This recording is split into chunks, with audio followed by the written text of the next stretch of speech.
Outdoors Delmarva covers everything outdoors, including real hunting and fishing situations involving wildlife. We do our best each and every week to keep it tasteful, but discretion is advised. Now, enjoy the show. This is Outdoors Delmarva, presented by Gateway Subaru. Higher standards. This week on the show, we're springing into some of the best hunting action of the year. Gobbler obsession is spreading across Delmarva, and we'll join a youngster in the field for Maryland's youth turkey hunt. Then, thousands of people pass through the Salisbury Zoo each year, where wildlife is up close and personal. But did you know what you're missing high above? We'll check out an attraction that can only be seen from Chopper 16. Plus, they're the up-and-comers in the local sporting dog population, and we'll try not to wear out chasing these young beagles through the training grounds. Right now on Outdoors Delmarva.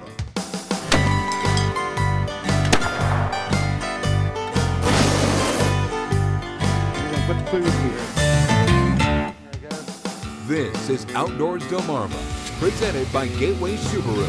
And now, here's Mike Parker. Hi everybody, and thanks for watching Outdoors Delmarva. I'm Mike Parker. We'll be checking in with my partner, Captain Willie Dykes, in just a few minutes.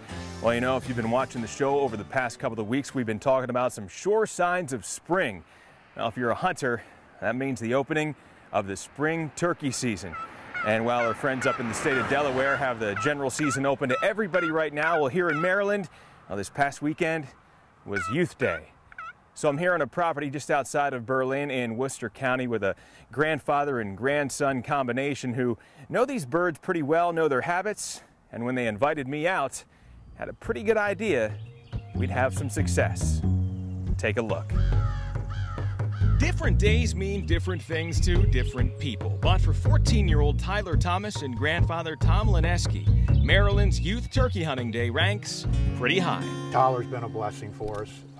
We really enjoy having him. Seeing him smile when he pulls the trigger, it's amazing. You can't get no better than that. Now to show you this hunt, let's begin with the setup. After meeting up at 5:15 a.m. Saturday, a short hike of a few hundred yards took us to the edge of a small food plot, where a burlap enclosed blind, about a 3-seater, has more than enough space for these hunting partners to sit comfortably and for me to film the action. About 20 yards in front, 3 decoys make up a realistic spring scene, with both a feeding hen and an alert hen in the company of this, a big stuffer that the guys call TNT, meaning Tom and Tyler's, but not to mention that he's been known to produce some explosive results.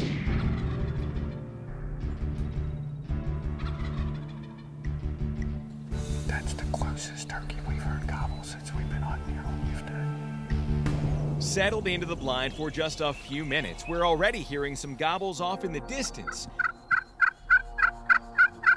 And with a few well-placed chirps on Tom's slate call, what at first sounds like 2 birds is now isolated gobbling.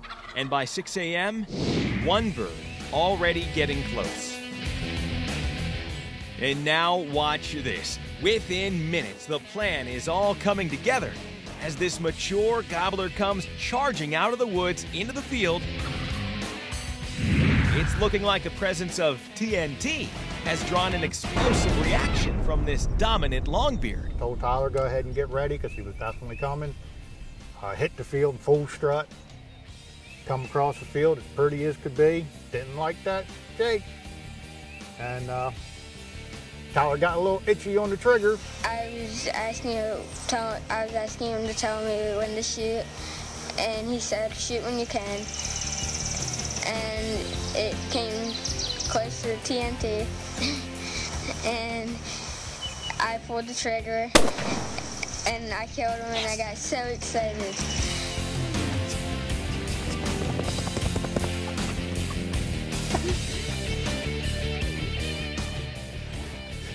Boy, that happened quick.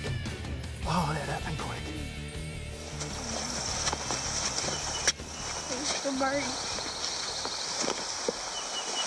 He's got big spurs, as you can see.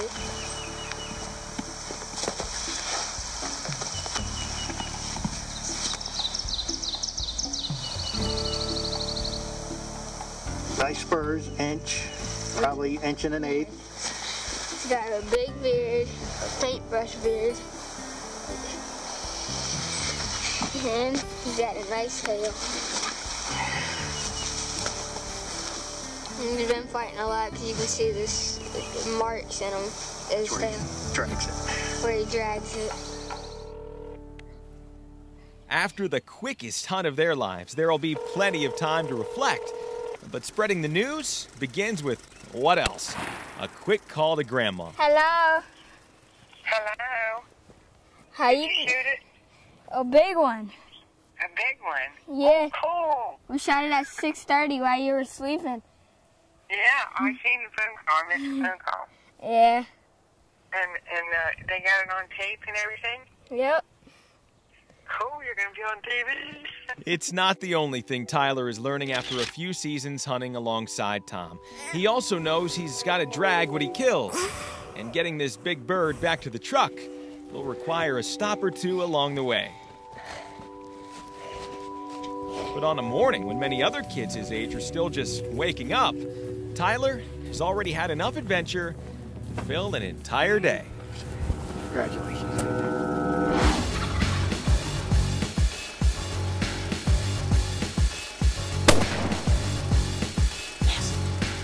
I'm Tyler Thomas, and it's Merlin Youth Day, and I bagged a bird. So, Get outdoors, Delmarva. Man, oh man, just one of those mornings where everything just seemed to come together perfectly. And boy, Tom and Tyler make one heck of a hunting combination, don't they?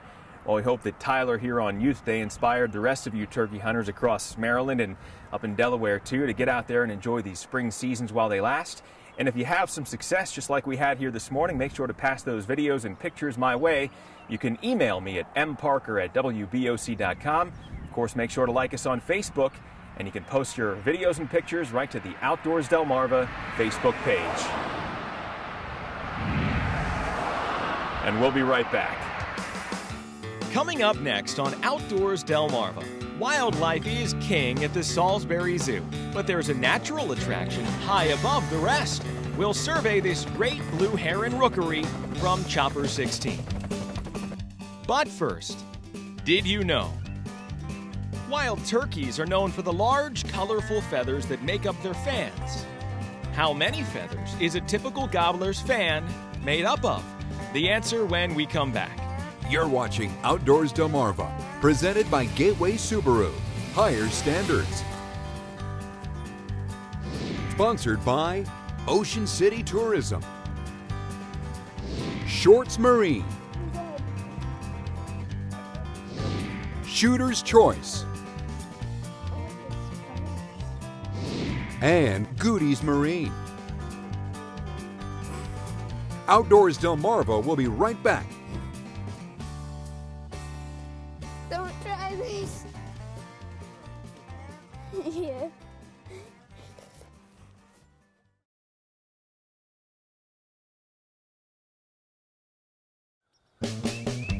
Did you know? The typical wild gobbler has 18 large, colorful feathers in its fan. Did You Know is sponsored by North Bay Marina. Thanks for watching Outdoors Delmarva. I'm Captain Willie Dykes. From time to time, a friend of the show will call us for some help. So recently, when the Salisbury Zoo called, we couldn't refuse, because luckily we have a very special vehicle for a very special task. We're here with Joel Hamilton, the director here at the Salisbury Zoo. Good afternoon, Joel. Afternoon, good Howdy. to see you. What are we up to today? Well, we've got this great rookery of great blue herons going on up in the trees way above us, but you know, it's really developed over the years, but it's kind of hard to tell what's truly going on up there. Yeah, I know that. I can see one up there. You can't reach that even with the tallest ladder. We're gonna have to do this from Chopper 16. Sounds like a great idea. You up for that? Yes, I am. Okay.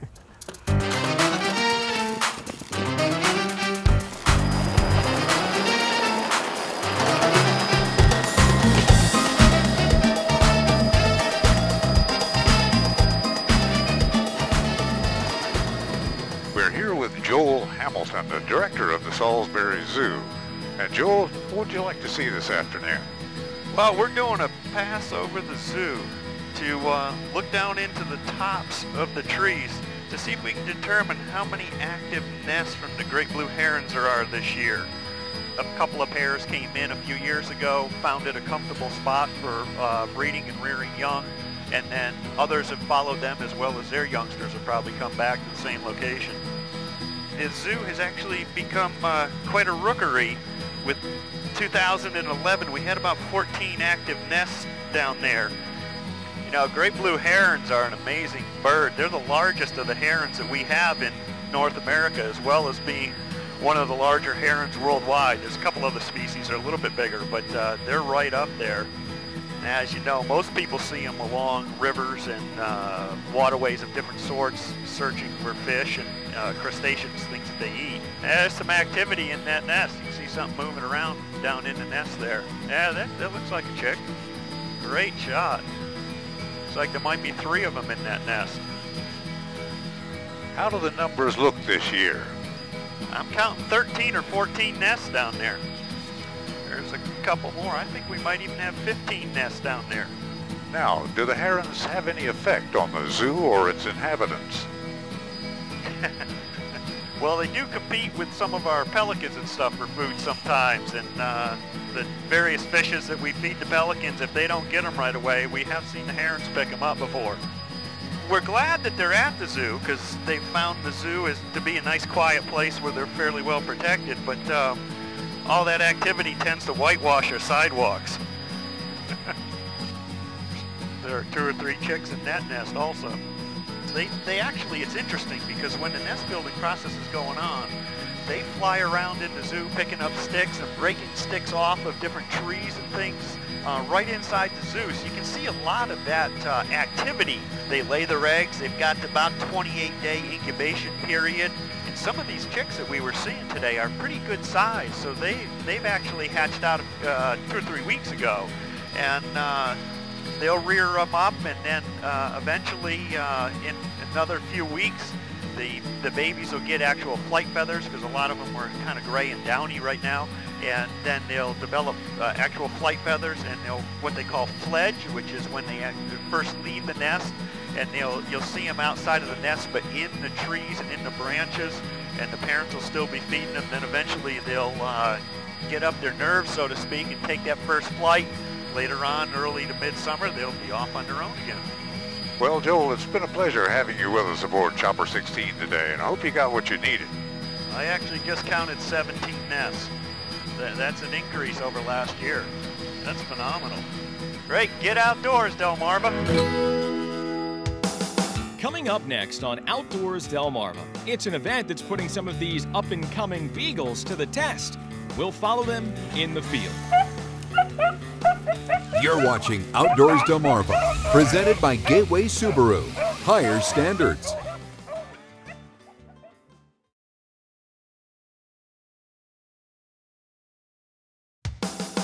This is Outdoors Delmarva, presented by Gateway Subaru. Higher standards. Thanks for watching Outdoors Delmarva. I'm Mike Parker. Well, I'm here this morning in Sussex County, Delaware, for an event that you could say is bringing together some of the best up-and-comers in the local canine population. Yeah, just about a mile or so down this road is the Woodland Ferry Beagle Club. And this morning they're holding what they call a derby trial, which brings together some young beagles, still pretty inexperienced out in the field, putting them to the test, trying to get them on the scent of some rabbits, and seeing what kind of promise they hold for the future. Okay, sir, how many do you have to enter? Just one, man. Just one, okay. A Sunday morning at the Woodland Ferry Beagle Club near Bethel typically starts out like this. Number 6, Chop Tank River Tidewater Sioux. In the clubhouse, where today preparations are being made for a derby trial. We're having a United Beagle Gun Dog Federation small pack option trial here today. These are derbies, called derbies. These are the young dogs. Young, meaning somewhere between 11 and 21 months of age. Most of these beagles are already showing some promise when it comes to their natural instincts of sniffing out rabbits. And a small event like this is a great challenge. Want it right over top of the dog's shoulders there. Today, the trial will include a grouping of both 13-inch and 15-inch beagle classes, measured and separated, but we'll be focusing on the 13-inch group, as they're unleashed into the club's 80-acre fence-enclosed property, designed specifically to hold rabbits for the chasing. And when you hear that howl, you know they're on the trail of one. The sending conditions are going to be very, very difficult today. So a run in the first series, if you will, can last anywhere from 10 to 15 minutes up to a half hour. Following the pack today is a gallery of handlers and spectators, and 2 judges watching the dogs' every move. I picked one that didn't smell. Well, as expectations go, they're often crushed, whether for better or for worse. But today, expected to be tough for finding scent, is actually too good at times, and problematic for the judges when the beagles jump multiple rabbits at once and split up in different directions. Let it go, Danny. We're moving, there's too many rabbits up in that other section there, so the dogs are getting crossed up on the different lines, so we're gonna try it down here. Maybe we'll get a good rabbit and get a nice run. I got a line right there, guys. But after a few adjustments and relocation, this young pack seems to finally unify. And as the chase continues through various types of terrain, the judges are able to make a good assessment. First place is Lomax's Easy Elvira. Back at the clubhouse, the results are in, and the winners are announced. Each worthy beagle in this 13-inch grouping taking its place from first, second, third, fourth, and next best qualifying. Top dogs in qualifying events like this could move on to bigger ones on a national scale. But for now, each dog and its handler is content to learn a little more about itself and each other and future expectations in the field. I thought that, in my opinion, what I was looking for from her was just her nose to the ground, and that she was just doing what is instilled in her to do. Just look for the rabbit and find it. And now it's time to check in with an old friend. Here's this week's Scorchy's Corner Classic. Clara is a chicken. She lays blue eggs. Today she is singing a hymn of joy. Why is Clara singing so loudly?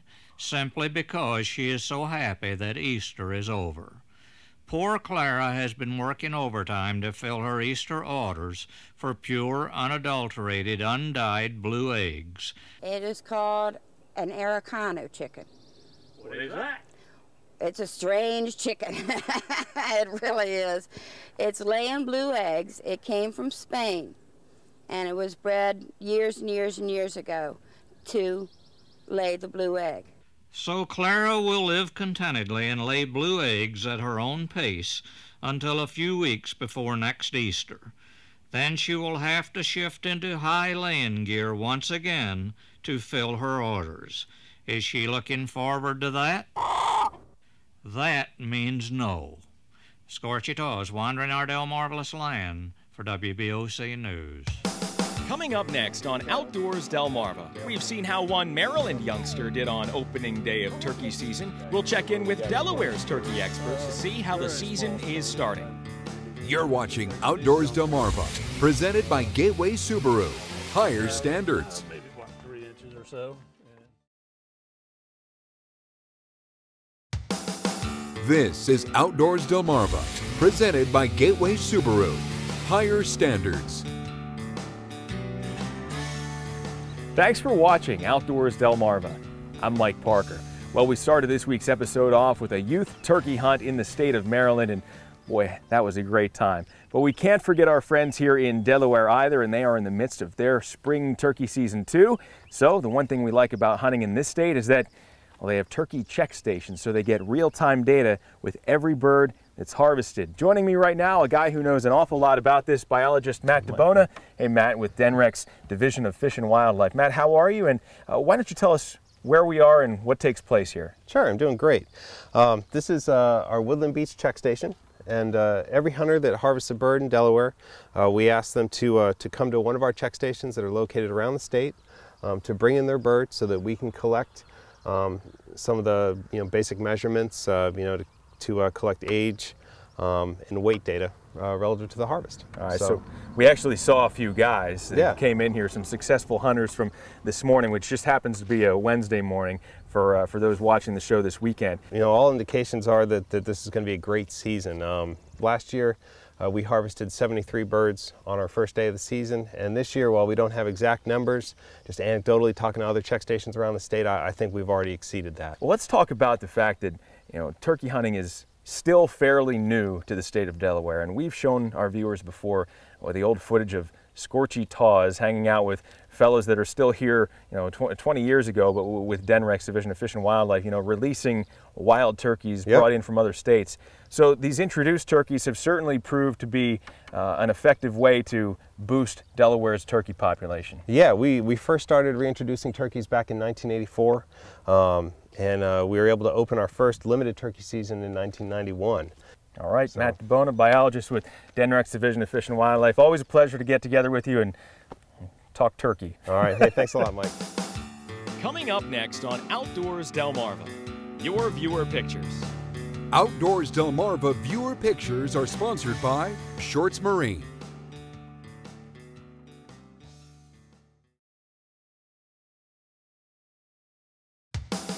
This is Outdoors Delmarva, presented by Gateway Subaru. Higher standards. Sponsored by Ocean City Tourism. Shorts Marine. Shooter's Choice. And Goody's Marine. Well, Mike, it's time now to take a look at some of the pictures and videos sent in by our own Outdoors Delmarva viewers. And we'll begin with a friend of the show. Robert Remo III from Laurel, Delaware has been out turkey hunting this spring and was good enough to pass along this very short viewer venture cam video. Jack Tucker from Salisbury posted this picture on the Outdoors Delmarva Facebook page. Check out this nice crappie Jack caught using a topwater popper on Leonard's Mill Pond. And Scott Egbert sent in this picture of a nice largemouth bass he hooked while fishing in Dover. Nice fish.